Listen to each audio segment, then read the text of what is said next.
হিজরি চতুর্থ শতাব্দীর মাঝামাঝি দামেস্কের পুরনো শহরের ভেতরে একটি গলি আছে, নাম বাব আল ফারাদিস। ডালিম গাছের ছায়ায় ঢাকা পাথরের রাস্তায় সন্ধ্যার আলো পড়লে সোনার মতো চকচক করে। এই গলির মাথায় একটি দোতলা বাড়ি, মাটির দেওয়াল, কাঠের জানালা, ছাদে একটি কবুতরের খাঁচা। এই বাড়িতে থাকে একজন যুবক, নাম সুফিয়ান ইবনে মালিক। বয়স 25, লম্বা, রোগা, কপালে সামান্য দাড়ি, চোখ দুটো গভীর কালো, যে চোখে তাকালে মনে হয় ভেতরে অনেক কিছু ভাবছে। সে একজন কাঠ মিস্ত্রি। বাবা মারা গেছেন 3 বছর আগে, মা আছেন বৃদ্ধা, অসুস্থ, বিছানায় বেশিরভাগ সময়। সুফিয়ান সকালে কাজে যায়, সন্ধ্যায় ফেরে, মায়ের সেবা করে, ঈশার নামাজ পড়ে ঘুমায়। এই তার জীবন, সাদামাটা, নিঃশব্দ, একাকী। কিন্তু সেই একাকিত্বে একটি ফাটল ধরল বসন্তের এক সকালে। পাশের বাড়িতে নতুন ভাড়াটে এলো। সুফিয়ান সেদিন ছাদে ছিল কবুতরের খাঁচা ঠিক করতে। নিচে তাকিয়ে দেখল একটি পালকি থামল। পালকি থেকে নামল একজন নারী, নাম পরে জানা গেল রায়হানা বিনতে কাসিম। বয়স 23, স্বামী বাণিজ্যের কাজে সিরিয়ার উত্তরে গেছেন, কবে ফিরবেন অনিশ্চিত। সে এসেছে তার বাবার বন্ধুর এই বাড়িতে থাকতে, একা। একজন বৃদ্ধা দাসী ছাড়া আর কেউ নেই। সুফিয়ান সেই মুহূর্তে রায়হানার দিকে তাকালো এবং চোখ সরাতে পারল না। এই নারীর সৌন্দর্যের বর্ণনা দেওয়া কঠিন, শুধু বলা যায় আল্লাহ যখন কাউকে বিশেষভাবে গড়েন তখন সেই মানুষের মধ্যে একটা আলো থাকে যা দেখলে চোখ ধাঁধিয়ে যায়। রায়হানার ছিল সেই আলো, ফর্সা মুখ, কালো চোখ, চলার মধ্যে একটা ছন্দ যা দেখলে মনে হয় বাতাস থেমে যাচ্ছে। সুফিয়ান দ্রুত চোখ নামালো, বুকে একটা ধাক্কা লাগলো। সে ছাদ থেকে নেমে ঘরে ঢুকল, মায়ের পাশে বসল। মা জিজ্ঞেস করলেন, কি হয়েছে, মুখ সাদা কেন?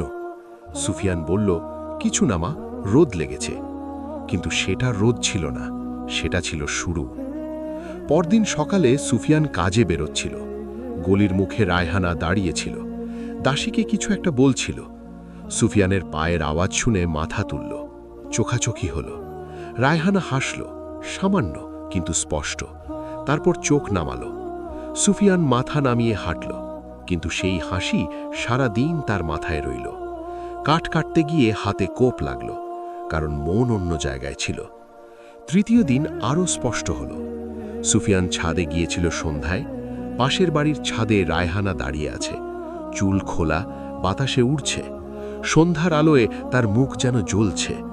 সে সুফিয়ানকে দেখল, এবার শুধু হাসল না, ধীরে হাত তুলল, একটু নাড়ালো, তারপর ভেতরে চলে গেল। সুফিয়ান পাথর হয়ে দাঁড়িয়ে রইল, বুকে আগুন জ্বলছে, মাথায় রক্ত উঠছে। এই মুহূর্তে শয়তান সবচেয়ে সূক্ষ্ম কাজটি করল। সে কোনো খারাপ কথা বলল না, সে শুধু বলল, এটা তো স্বাভাবিক, একজন মানুষ আরেকজনকে দেখে হাসছে, এতে কি আছে? সুফিয়ান ঘরে নামল, ঈশার নামাজ পড়তে বসল। কিন্তু নামাজে মন নেই। সূরা পড়ছে, কিন্তু মাথায় সেই হাসি ঘুরছে, সেই হাত নাড়ানো ঘুরছে। নামাজ শেষ করে সে বসে রইল অনেকক্ষণ। তারপর নিজেকে বলল, এটা কিছু না, কাল থেকে ঠিক হয়ে যাবে। কিন্তু ঠিক হলো না। 7 দিন গেল। প্রতিদিন রায়হানা তাকে দেখত, কখনো হাসত, কখনো চোখে চোখ রাখত একটু বেশিক্ষণ, কখনো গলিতে পথ চলতে গিয়ে এমনভাবে হাঁটত যে সুফিয়ানকে পাশ কাটাতে হতো, এবং সেই পাশ কাটানোর মুহূর্তে আতরের গন্ধ আসত। প্রতিটি ঘটনা ছোট, কিন্তু প্রতিটি ঘটনা সুফিয়ানের মনের ভেতরে একটু একটু করে কিছু একটা তৈরি করছিল। যেমন পানি পাথর কাটে, জোরে নয়, ধীরে ধীরে। 7 দিনের মাথায় সুফিয়ান বুঝল সে বিপদে আছে, গভীর বিপদে। কারণ এই নারী বিবাহিত, তার স্বামী আছেন, দূরে হলেও আছেন, এবং সুফিয়ান নিজেও জানে এই পথে যা আছে তা জাহান্নামের পথ। কিন্তু জানা আর থামা এক জিনিস নয়। মন জানে কিন্তু টানে, এটাই ফিতনার সবচেয়ে ভয়ঙ্কর দিক। সেই রাতে সুফিয়ান ঘুমাতে পারল না। বিছানায় শুয়ে ছাদের দিকে তাকিয়ে রইল। ভাবল, আমি কি এতটাই দুর্বল? আমি কি এতটাই কাপুরুষ যে একটা হাসি আর একটা ইশারায় ভেঙে পড়ছি? তারপর ভাবল, কিন্তু এটা শুধু হাসি নয়, এটা একটা টান, এই টান সত্যিকারের, এই টানকে অস্বীকার করা যায় না। তাহলে কি করব? সেই প্রশ্নের উত্তর সে খুঁজতে লাগল। রাত গভীর হল, দামেশকের আকাশে তারা ফুটল, দূরে মসজিদ থেকে তাহাজ্জুদের সুর ভেসে এলো।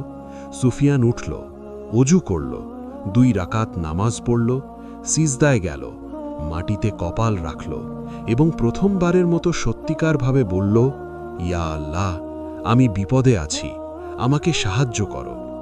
সেই রাতে তার মনে একটা ধারণা এলো, অদ্ভুত কিন্তু স্পষ্ট, একটা পরিকল্পনা। 40 দিনের একটা যুদ্ধ, নিজের বিরুদ্ধে, নফসের বিরুদ্ধে, একা। সে জানত না এই যুদ্ধের শেষে কি আছে। সে শুধু জানত এটা না করলে সে হেরে যাবে, এবং হেরে যাওয়া মানে শুধু গুনাহ নয়, হেরে যাওয়া মানে নিজেকে হারানো। সেই রাত থেকে শুরু হলো 40 দিনের যুদ্ধ। ফজরের আজান দিয়ে সেই রাত শেষ হল। সুফিয়ান সারা রাত ঘুমায়নি। জায়নামাজে বসেছিল, তাসবিহ পড়েছে, কোরআন পড়েছে, ভেবেছে। ভোরের আলো যখন দামেশকের পুরনো গলির পাথরে পড়ল, তখন সুফিয়ানের মনে একটা পরিকল্পনা পাকা হয়ে গেল। 40 দিন, প্রতিদিন ফজরের পর 100 বার ইস্তেগফার, প্রতিদিন দুপুরে 4 রাকাত নফল, প্রতিদিন সন্ধ্যায় সূরা ইউসুফ পাঠ। কারণ ইউসুফ আলাইহিসসালাম এই একই যুদ্ধ লড়েছিলেন এবং জিতেছিলেন। প্রতিদিন রাতে তাহাজ্জুদ, কমপক্ষে 8 রাকাত, এবং সবচেয়ে কঠিন নিয়ম, রায়হানার দিকে একবারও সরাসরি তাকানো যাবে না, একবারও না। এমনকি গলিতে দেখা হলে মাথা নামিয়ে হাঁটতে হবে। এই ছিল সুফিয়ানের 40 দিনের চুক্তি, নিজের সঙ্গে এবং আল্লাহর সঙ্গে। প্রথম দিন তুলনামূলক সহজ গেল। সকালে কাজে গেছে, বিকেলে ফিরেছে, মাথা নামিয়ে গলি পার হয়েছে। রায়হানাকে দেখেনি, মানে দেখার চেষ্টা করেনি। রাতে তাহাজ্জুদ পড়েছে, মনে একটু শান্তি এলো। দ্বিতীয় দিন কঠিন হলো। কাজ থেকে ফেরার সময় গলির মোড়ে রায়হানা দাঁড়িয়েছিল, একটি ফলের ঝুড়ি হাতে, দাসী পাশে নেই। সুফিয়ান মাথা নামালো, হাঁটতে লাগল। রায়হানা বলল, সুফিয়ান ভাই। কণ্ঠস্বর নরম, মিষ্টি, একটু হাসি মেশানো। সুফিয়ানের পা থেমে গেল। সে মাথা তুলল না, বলল, জি। রায়হানা বলল, তোমার মা কেমন আছেন? শুনলাম অসুস্থ। সুফিয়ান বলল, আলহামদুলিল্লাহ, ভালো আছেন। তারপর হাঁটতে লাগল, দরজা খুলে ঘরে ঢুকল, দরজা বন্ধ করল, দেয়ালে হেলান দিল। বুক ধকধক করছে। এতটুকু কথাতেই এই অবস্থা, 40 দিন কিভাবে পার হবে? সে অজু করল, নামাজে দাঁড়ালো, মনকে বলল, তুমি থামবে, আমি থামব না। তৃতীয় দিন থেকে 10ম দিন পর্যন্ত একটা প্যাটার্ন তৈরি হলো। প্রতিদিন রায়হানা কোনো না কোনোভাবে সুফিয়ানের সামনে আসত, কখনো ছাদে, কখনো গলিতে, কখনো জানালায়, এবং প্রতিবার সুফিয়ান মাথা নামিয়ে চলে যেত। কিন্তু চলে যাওয়া মানে মন শান্ত থাকা নয়, শরীর চলে যেত, মন থাকত। সেই মন সারাদিন সেই কণ্ঠস্বর মনে করত, সেই হাসি মনে করত, সেই আতরের গন্ধ মনে করত। রাতে ঘুমানোর সময় সেই মুখ ভেসে উঠত। সুফিয়ান প্রতিবার উঠে বসত, অজু করত, ইস্তেগফার পড়ত, নামাজ পড়ত এবং আবার শুত। এই যুদ্ধে প্রতিদিন সে হয়তো জিতছিল না, কিন্তু প্রতিদিন সে লড়াই ছাড়ছিল না। 10ম দিনে একটা ঘটনা ঘটল যা সুফিয়ানের পুরো মনকে কাঁপিয়ে দিল। সেদিন রাতে মা ডাকলেন। সুফিয়ান গেল। মা শুয়ে আছেন, মুখ ফ্যাকাশে, কপালে ঘাম। বললেন, বাবা, তুমি কি ঠিক আছো? সুফিয়ান বলল, হ্যাঁ মা, কেন? মা বললেন, বাবা, আমি মা, আমাকে না বলা হলেও আমি বুঝি। শুধু একটা কথা বলবো, আল্লাহকে ধরে রেখো, বাকি সব আল্লাহর হাতে। সুফিয়ানের চোখ ভিজে গেল। মায়ের হাত ধরল, কিছু বলল না। কিন্তু মায়ের দোয়া, সেটা ঢাল হয়ে যায়। 15তম দিনে রায়হানা সরাসরি পদক্ষেপ নিল। সেদিন সন্ধ্যায় দরজায় টোকা পড়ল। সুফিয়ান দরজা খুলল। রায়হানা দাঁড়িয়ে, হাতে একটি পাত্র। বলল, তোমার মায়ের জন্য খাবার এনেছি, শুনলাম অসুস্থ।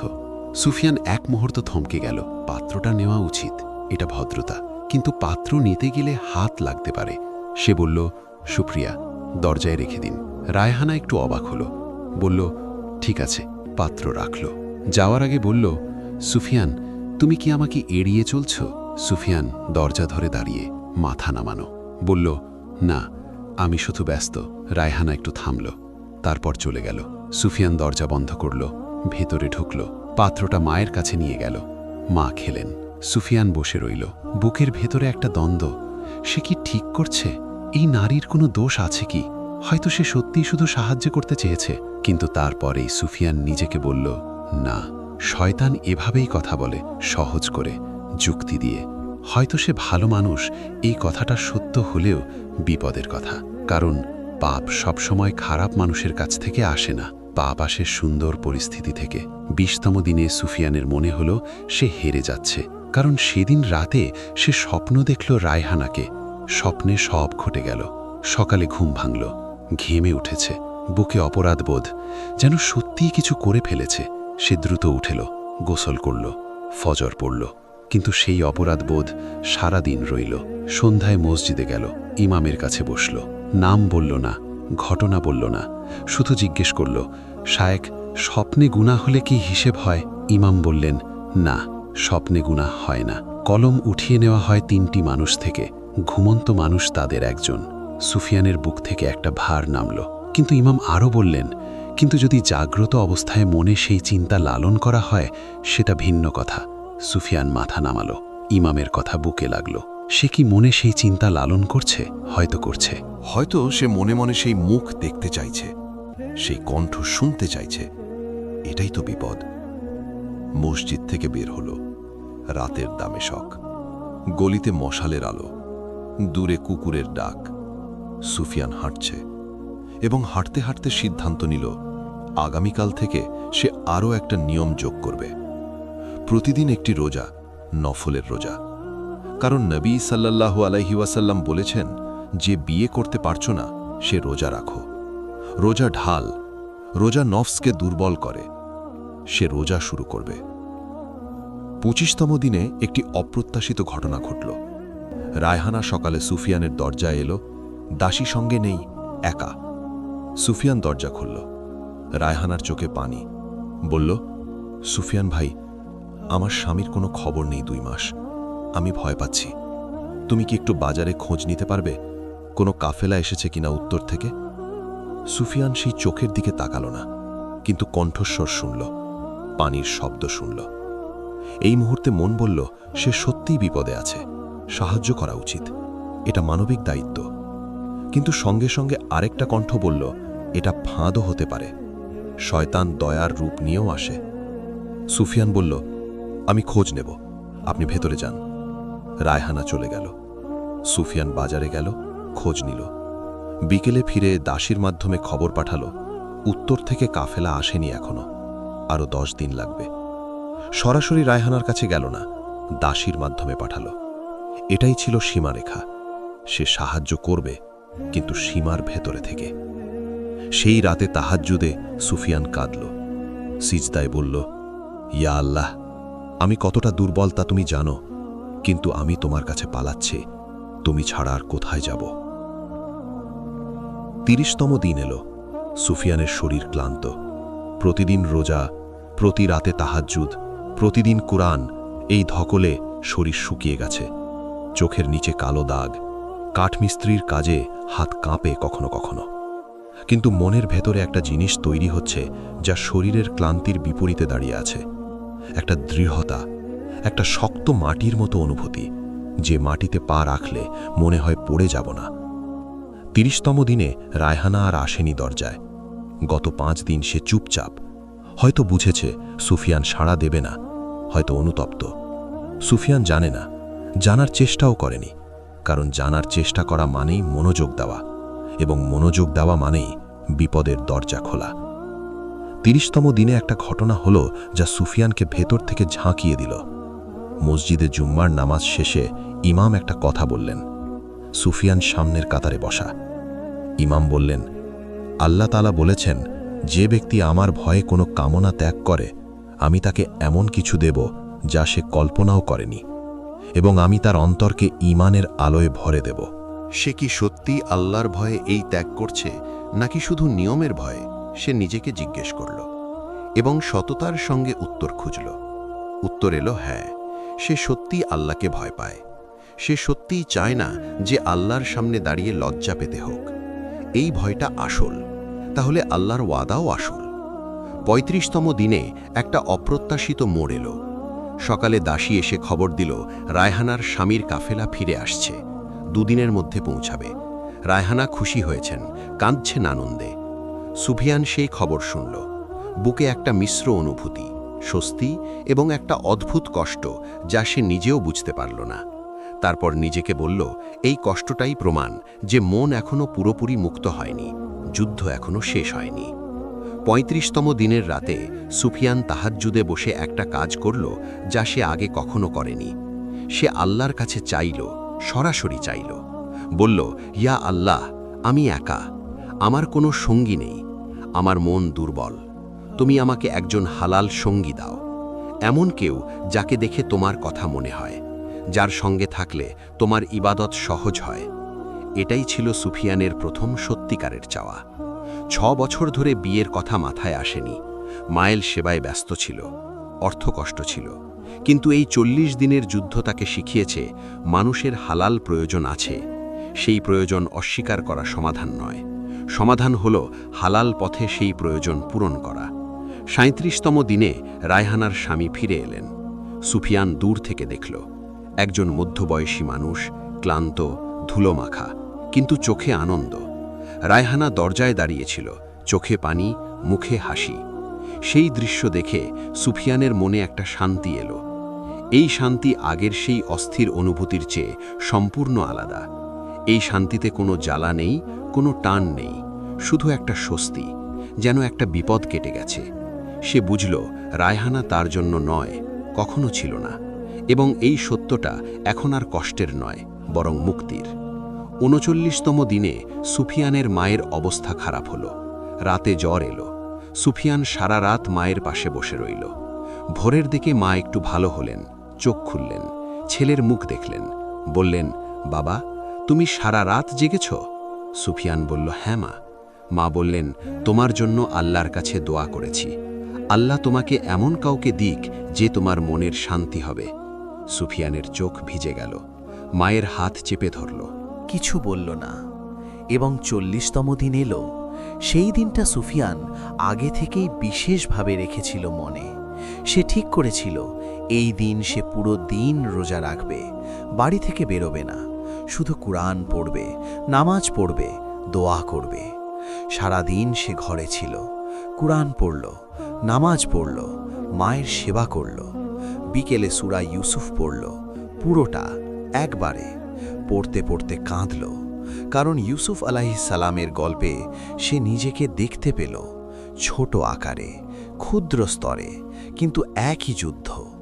ইউসুফ আলাইহিস সালাম পরীক্ষায় পড়েছিলেন এবং জিতেছিলেন, এবং তারপর আল্লাহ তাকে যা দিয়েছিলেন তা সমস্ত কষ্টের চেয়ে বড় ছিল। রাতে তাহাজ্জুদে উঠল, অজু করল, জায়নামাজে বসল। প্রদীপের আলোয় ঘর আলোকিত। বাইরে দামেস্কের রাত, নিস্তব্ধ, ঠান্ডা, তারায় ভরা আকাশ। সে নামাজে দাঁড়াল। প্রথম রাকাতে সূরা ফাতিহার পর সূরা আল ইনশিরাহ পড়ল। ফা ইন্না মাআল উসরি ইউসরা, ইন্না মাআল উসরি ইউসরা। কষ্টের সঙ্গে অবশ্যই স্বস্তি আছে, নিশ্চয়ই কষ্টের সঙ্গে স্বস্তি আছে। সিজদায় গেল, কপাল মাটিতে রাখল, এবং সেই সিজদায় 40 দিনের ক্লান্তি, 40 দিনের যুদ্ধ, 40 দিনের কান্না সব একসঙ্গে বের হয়ে এলো। সে কাঁদল, শিশুর মতো কাঁদল, কিন্তু এই কান্নায় কোনো দুঃখ নেই। এই কান্না হলো মুক্তির কান্না। একটা মানুষ যখন 40 দিন নিজের বিরুদ্ধে লড়ে যেতে, তখন যে কান্না আসে সেটা এমনই হয়।